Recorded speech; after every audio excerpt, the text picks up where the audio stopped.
Bonjour à tous, c'est Killer qui vous parle donc pour une nouvelle vidéo rétrospective consacrée au thème Lego Legends of Shima 2013-2015. Donc aujourd'hui, vidéo rétrospective un peu bonus si vous voulez, car en effet, ensemble nous allons revoir toutes les figurines d'action à construire sorties entre 2013 et 2014 inclus. Et donc on va commencer tout de suite avec justement le 110 200 Shilaval. Donc effectivement, c'est des figurines qu'on a déjà vues ensemble lors des différentes vidéos rétrospectives par tribu, mais je me suis dit que ça pourrait être intéressant effectivement de juste revoir toutes les figurines les unes après les autres, sans coupage, sans rien d'autre. Et puis voilà, donc ce sera pas non plus une vidéo trop complexe, hein. Je vais juste vous montrer les figurines dans des poses, car effectivement jusqu'à présent je vous ai tout montré toute droite. Donc voilà, vous aurez un peu d'action, et puis on parlera rapidement effectivement des différents types de pièces que ces figurines ont amené avec elles, vu qu'effectivement, je vous rappelle que le thème, enfin Lego Legends of Shima, donc quand on a eu les figurines en 2013 en vague 2, donc à l'été, il y avait déjà le thème Hero Factory qui avait commencé lui depuis 2010. Donc en fait, effectivement, entre les deux thèmes, on aura des pièces qui vont apparaître, qui vont être réutilisées,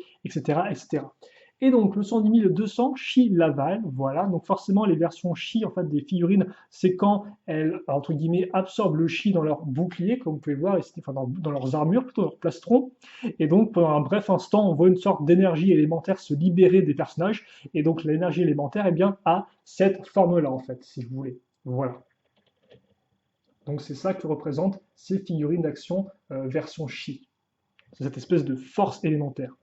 Et donc déjà, une des pièces qu'on peut noter, qui a été, je pense, plus ou moins amenée par Shima, même si on les retrouve la même année par Hero Factory, ce sont effectivement les pièces un peu de plumage à ce niveau-là, qui forcément eh bien, prennent tout leur sens dans le thème Shima. Après, une autre pièce qu'on va découvrir en même temps en Hero Factory et en Shima, c'est la pièce de lame à ce niveau-là, ainsi que la grande pièce de bouclier, même s'il faut bien avouer, la pièce de bouclier, on va au final peut-être plus la retrouver dans Shima que dans Hero Factory, quoique. Je ne suis pas entièrement sûr, en tout cas, effectivement, ces deux pièces qui sont apparus un peu dans ces deux thèmes-là au même moment. Donc après, à savoir, on ne sait pas vraiment au final quel thème a amené en premier cette pièce-là, quoi. Donc, plutôt, pour quel thème cette pièce a été écrite en premier lieu. En tout cas, ça c'est effectivement pour notre ami Chilaval. Donc nous allons ensuite enchaîner avec 110 201 Chi Eris. Donc notre Eris de la tribu des aigles, hop là, que je vais mettre ici. Donc ça c'est la version figurine, si elle veut bien tenir. Si elle veut bien tenir deuxième fois, voilà. Et ça c'est sa version énergisée entre guillemets au Chi. Et comme vous pouvez le voir, eh bien, c'est notre première figurine d'action justement de Shima qui a des ailes, logiquement, c'est un aigle. Et par contre, là encore, donc forcément, en guise de pièces qu'amènent les personnages, chacune des têtes est unique à son personnage en fait. Donc cette tête-là, par exemple, vous ne les aviez pas avant dans Hero Factory, bien évidemment. Par contre, une autre pièce que vous n'aviez pas avant et qui n'est même pas réapparue dans Hero Factory après, si je ne dis pas de bêtises, ce sont ces pièces de lame, comme vous pouvez le voir, qu'on va retrouver dans un autre personnage de Shima. En tout cas, voici pour Eris, comme vous pouvez le voir, qui est assez impressionnante et qui a le schéma de couleur des aigles blanc, bleu et doré que je trouve plutôt cool personnellement. À noter aussi, comme vous avez pu remarquer, l'imprimé sur le plastron des personnages qui lui aussi bien sûr est exclusif au thème Shima et qu'on n'a pas retrouvé ailleurs ensuite. Enfin en tout cas, l'imprimé en lui-même, effectivement, parce que le fait que les plastrons soient imprimés, ça c'est pas une exclusivité de Shima. Voici ensuite donc le 110 202 Shigorzan. Donc Shigorzan qui va introduire un peu une construction différente, comme vous pouvez le voir, car auparavant les personnages utilisaient juste la base telle quelle pour mettre jambes et bras. Sauf comme vous pouvez voir là, la croche pour les bras est prise par la grosse armure qu'il a devant lui. Et là encore, d'ailleurs, je crois que c'est une armure qui est apparue plus ou moins au même moment en Hero Factory et en Shima, voilà. Et donc justement, pour la croche des bras, on va faire un autre assemblage, devrais-je dire, à ce niveau-là, donc qui permettra d'avoir des bras un peu plus larges. Les pièces de boule à pic, par contre, elles n'apparaissent pas avec Shima, elles sont déjà apparues en 2012 dans Hero Factory, donc rien de nouveau à ce niveau-là. Et par contre, comme on parle encore pour le côté gorille, il a des grands bras, ainsi que eh bien, des, euh, des petites jambes.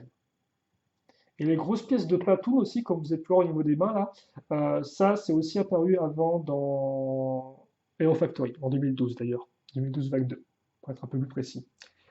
On va rester en 2013 avec notre méchant, entre guillemets, avec son 204 She-Worries, non, She-Krager, qui est son 203 d'ailleurs, au passage. Voilà. et bien sûr sa figurine qui est ici. Voilà, comme ceci. Et donc, comme on peut voir, arme à deux mains pour She-Krieger, et surtout, She-Krieger qui va amener avec lui une tête qui a une bouche articulée, car en effet, elle peut s'ouvrir et se fermer à différents crans.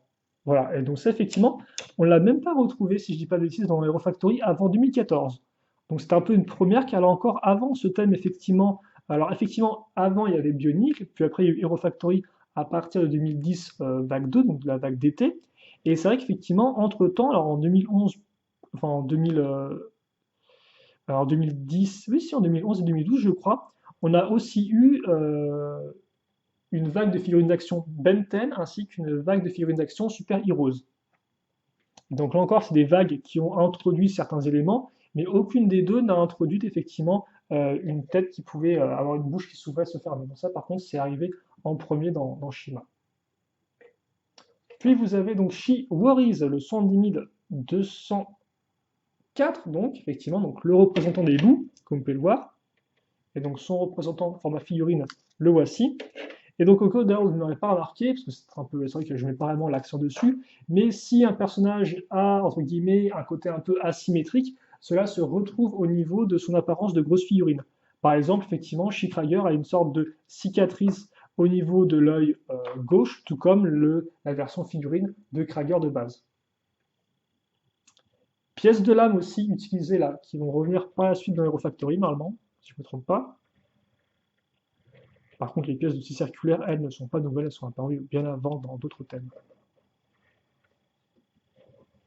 Mais elles sont toujours aussi cool, effectivement, comme pouvoir, au final, eh bien, She Worries est un peu la contrepartie de She Laval, dans le sens où lui aussi a une lame et un bouclier, mais c'est dans un côté beaucoup plus, je dirais pas violent, mais un peu plus pointu, quoi, voilà, un peu plus rentre dedans, un peu plus brutal, quoi. Donc c'est assez intéressant, effectivement.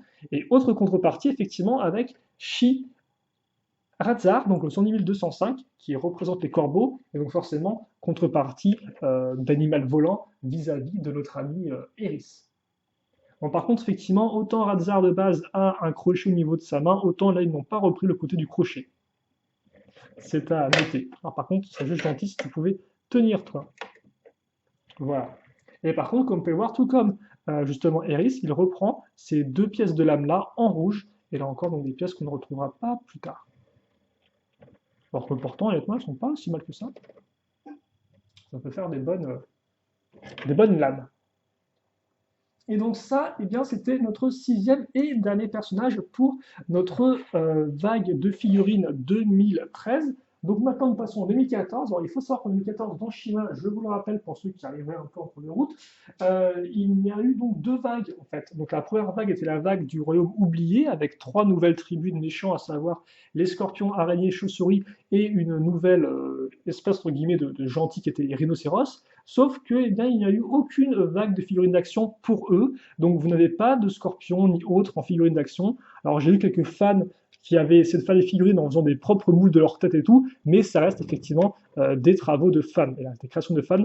Donc Lego a attendu effectivement la vague 2 2014 avec l'arrivée du feu et de la glace, des tribus des phénix ainsi que des tribus eh bien, des mammouths, vautours et tigres à dents de sabre. Et aussi, donc forcément, on va retrouver certains vieux personnages dans une version eh bien, de feu, comme c'est le cas ici avec eh bien, Chi Laval, donc référence aussi sur 206, donc attention à ne pas confondre les deux vu qu'ils portent le même nom, et donc Chi Laval en version eh bien, justement de feu. Alors qu'est-ce qu'il y a à noter en termes de pièces qui peuvent être intéressantes? Alors effectivement, 2014 était la dernière année de Hero Factory, donc, par exemple, cette pièce-là était déjà apparue en 2013 dans Hero Factory auparavant. Par contre, les pièces de lame, elles, sont nouvelles, et là encore, n'ont pas été utilisées dans Hero Factory ni par la suite, dans Bionic le Génération 2. Et donc, on retrouve effectivement la pièce de bouclier, et après, comme part, la pièce de tête est la même, sauf que la couleur de la crinière est orange transparente, ce qui rend plutôt bien. Par contre, vous pouvez aussi remarquer, peut-être, peut-être pas, que maintenant les personnages ont des pupilles blanches, comme on peut remarquer à ce niveau-là, alors qu'avant, ils avaient un œil d'une seule couleur.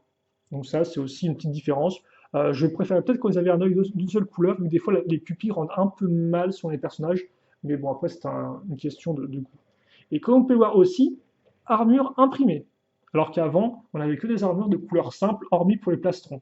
Donc ça, c'est aussi à noter. Après, là encore, Hero Factory, les armures imprimées, l'avait fait bien avant, dès 2011. Donc rien de nouveau à ce niveau-là, si ce n'est pour Shima en lui-même. Et lui, il vient de tomber, mais c'est pas trop grave. Second et dernier personnage qui va revenir par rapport à 2013, c'est Shikrager. Donc maintenant, effectivement, les anciens ennemis redevenus à nouveau meilleurs amis. Et donc Shikrager qu'on retrouve, donc qui est un peu moins... ah, ouais, quoi aussi, il était un peu moins grand qu'auparavant, je sais pas trop. Mais par contre, qui a introduit avec lui, comme on peut voir, des pièces d'extension d'armure, là encore, qui ne sont apparues que dans Shima. Et par contre, oui, j'ai carrément zappé de vous montrer et tout, mais effectivement, les figurines aussi ont été un peu remaniées. Excusez-moi, j'ai carrément zappé pour Shilaval, on fera après. Vu que je pense qu'on mettra tous les personnages à la fin sur le bureau et puis qu'on fera un petit plan final, hein, voilà, encore pas très très compliqué. Ensuite, un personnage qui était assez intéressant pour une raison bien particulière, c'est le 110 000. Alors oui, Krager, c'est le 110 207, hein, voilà. Et maintenant le 110 208, Ship Pantar. Alors, qui est Pantar? Et bien, c'est la question. Car en effet, Pantar est apparu pour la première fois sous forme de figurine d'action. C'est-à-dire qu'il n'avait pas de figurine, de version mini-figurine avant 2015, donc un an plus tard, ou plutôt 6 mois plus tard, vu qu'ils sont sortis en été.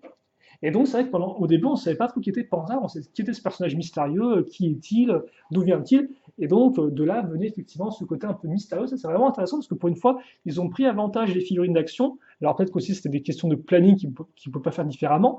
Mais toutefois, ils ont pris avantage des figurines d'action pour justement bien teaser un peu la série de jouets, entre guillemets, traditionnels en briques normales, quoi. Voilà. Par contre aussi, je ne l'ai pas noté, mais vous avez un nouveau type d'armure de corps aussi. Là encore, qui est exclusif à Shima, parce que comme vous pouvez le voir, il va avoir bien, en son sein le chi, justement. Donc plus de pièces imprimées, mais là, littéralement, une petite pièce de bouboule, donc que vous pouvez retirer afin de représenter le chi. Forcément, je le fais très mal. Mais voilà. Donc ça, par contre, plutôt cool, et ça ramène de la jouabilité à l'armure. Et d'ailleurs, au final, notre ami Pantard, qui a lui aussi une bouche qui peut s'ouvrir et se fermer. Voilà, avec 3 crans, comme vous pouvez le voir, histoire de bien crier. Et aussi, vous pouvez remarquer des bras asymétriques.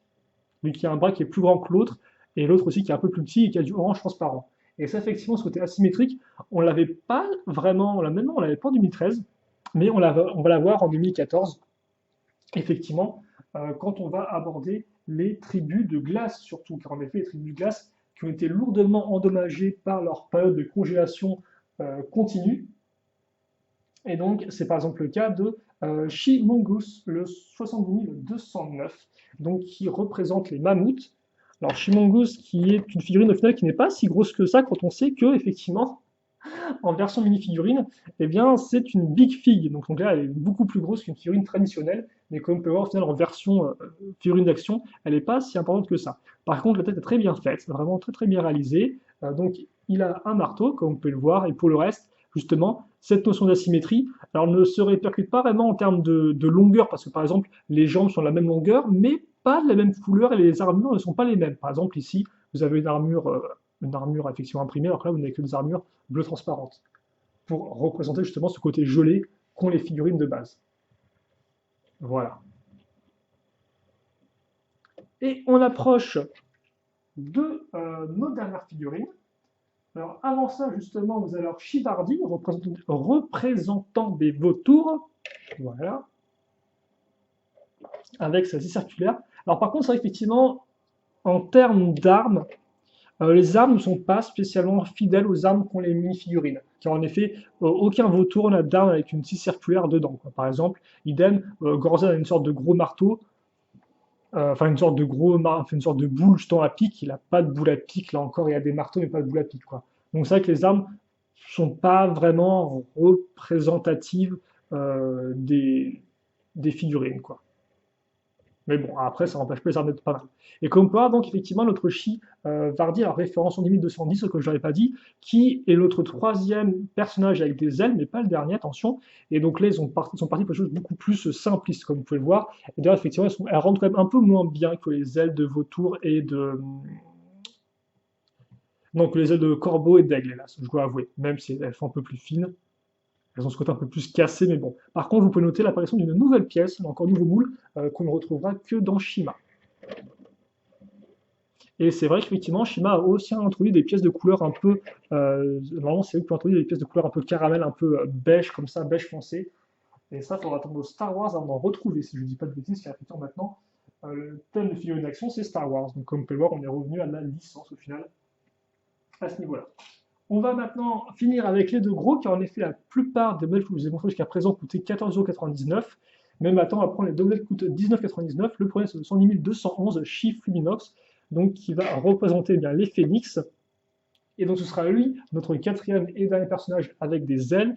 Et donc, forcément, lui, il en impose un poil plus que le pauvre Vautour Vardy, tout recroquevillé sur lui-même, hein, avec son long cou. Car effectivement, là, on sort la crinière de feu transparente, les armures dorées, voilà, donc il y a vraiment de quoi faire.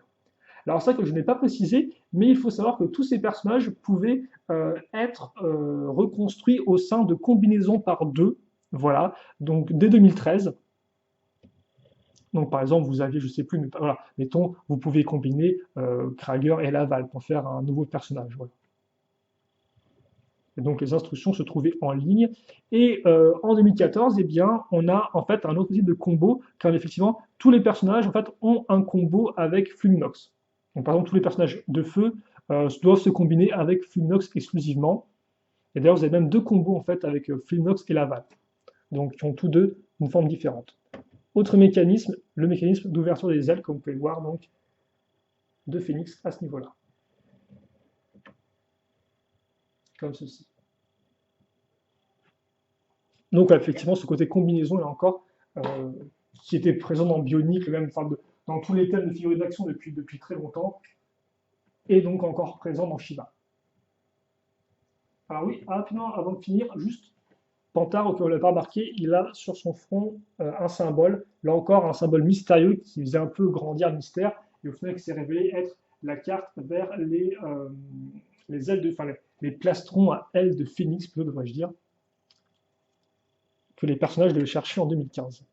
Et donc enfin, on va terminer avec le 110 212 Shi Sir Fanga. Donc maintenant, le grand méchant est bien du côté des tigres à dents de sabre, hein, après avoir vu un peu le grand sage des phénix. Voilà. Et donc comme vous pouvez le voir, eh bien, Sir Fanga est la première figurine d'action Shima à introduire une cape. Alors pourtant, c'est vrai qu'on aurait pu aussi en voir une pour Krager ou Laval. Hein. Je sais qu'effectivement, Shadow, donc un ami qui fait aussi des vidéos sur la chaîne, lui a décidé de changer Laval pour lui mettre une cape, et donc ça rend très très bien. Et donc ouais, mais il aurait fallu attendre sinon Sir Fanga pour une cape dans le thème Shima de figurine d'action, ce qui est un peu dommage, je trouve, mais bon, en tout cas, comme quoi, elle le rend vraiment bien, et surtout la cape permet de le rendre beaucoup plus massif, en fait, parce qu'effectivement, si vous enlevez la cape, vous avez une structure de base comme les autres, en fait, à part effectivement que lui aussi, tout comme Gorzan, a des épaules un peu plus larges. Mais sinon, effectivement, hormis ça, et hormis là encore, le petit mécanisme à la Fluminox, parce que là encore, Fangar coûtait 19,99, tout comme Fluminox, et bien hormis ça, on reste dans une base assez simple. Et par contre, comme vous pouvez le voir, uniquement Fluminox et Surfangar ont un lance-projectile, un lance une petite balle comme vous pouvez le voir à ce niveau-là. Voilà.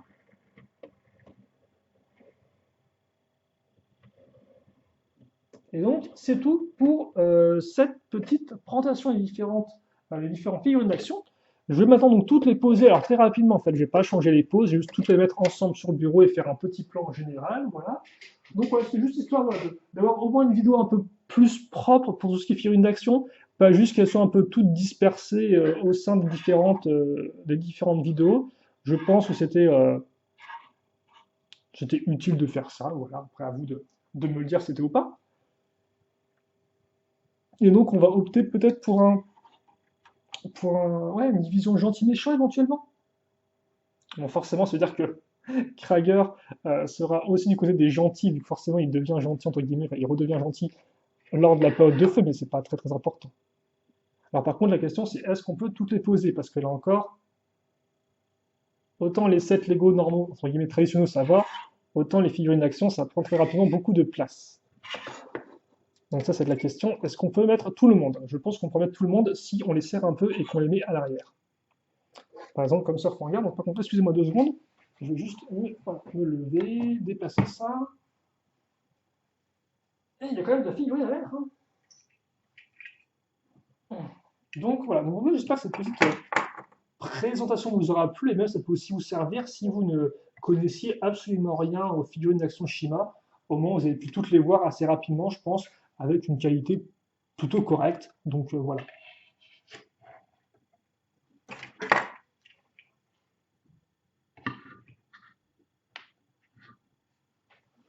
On va mettre au milieu Pantard, parce qu'effectivement, Pantard, on ne savait pas en plus s'il était méchant ou gentil, en fait. On voyait qu'il était des éléments du feu, mais on n'était pas trop sûr s'il était un gentil ou un méchant. Donc après, bien sûr, il a été révélé qu'effectivement, Panther n'était autre que le tigre Tormak qui s'était transformé suite à une sorte de malédiction quand il avait voulu voler justement l'emplacement de la carte pour la ramener aux méchants, étant donné que les méchants avaient enlevé sa fille adoptive. Donc forcément, comme sa fille adoptive comptait plus pour lui que sa tribu, bah voilà, quoi, il a été maudit. Et donc la carte est apparue sur son front. C'est effectivement le fameux motif de pouvoir sur son front, c'est la carte de l'emplacement donc des plastrons avec les ailes de feu, de phénix. Voilà.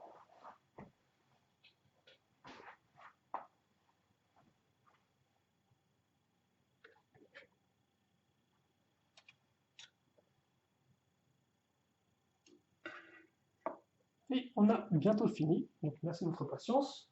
Et maintenant, normalement, on va tout pouvoir. Alors, je vais peut-être pas remettre les figurines, vu que de toute façon, tous les personnages qui sont à l'arrière, on ne les verrait pas. Dans les petites figurines normales, en tout cas. Voilà pour nos. Vous avez compté 11 figurines donc d'Action Shima, sorties entre 2013 et 2014. Donc, ouais, c'est juste dommage qu'on ait pas eu au final comment dirais-je,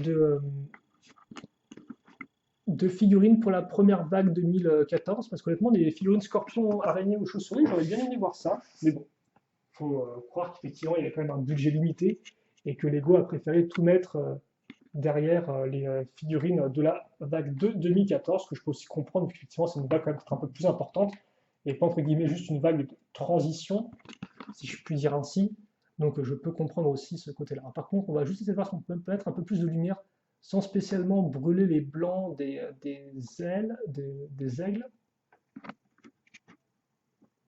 Mais voilà, donc pour cette petite... Alors par contre, est-ce que le PC, on pourrait pas un peu le switcher sur le côté? Et est-ce que la lampe, on pourrait pas aussi la switcher un peu sur le côté? Car ça fait beaucoup d'éléments perturbateurs tout ça. Bon, voilà donc pour cette petite vidéo rétrospective bonus. J'espère qu'elle vous aura plu. Et puis, bah, écoutez, sous des questions, des commentaires, n'hésitez pas à les faire. J'y répondrai avec grand plaisir, enfin, les poser. J'y répondrai avec grand plaisir comme d'habitude. En attendant, nous, on se retrouve donc très prochainement pour de nouvelles vidéos. Et en attendant, eh bien, passez une bonne journée, une bonne soirée, une bonne ce que vous voulez. Et à la prochaine. Allez, salut à toutes et à tous. Et à tous et aussi à toutes, comme vous le sentez. Allez, salut, salut.